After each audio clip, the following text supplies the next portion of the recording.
Pluk to niezwykła wioska na Palach położona nad jeziorem Tonle Sap w Kambodży. Domy wzniesiono wysoko nad ziemią, by chronić je przed sezonowymi zmianami poziomu wody. Mieszkańcy od pokoleń żyją tu w rytmie natury, a łodzie zastępują samochody. To miejsce zachwyca spokojem, autentycznością i wyjątkowym krajobrazem.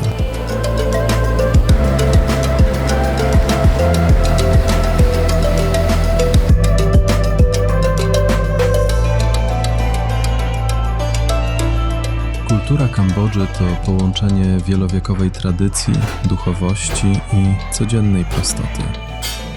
Ważnym elementem kultury są tradycyjne tańce, rękodzieło i kuchnia pełna świeżych smaków.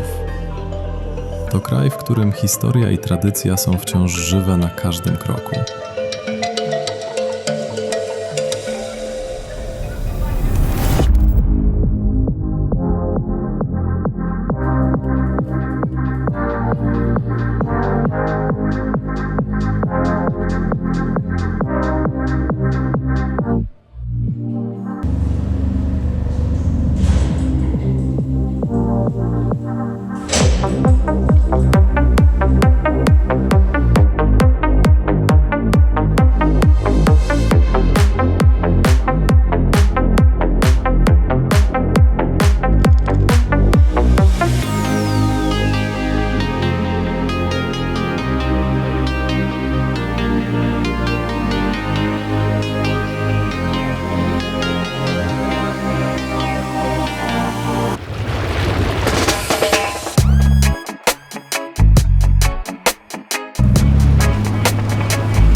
Jump, jump, jump, jump.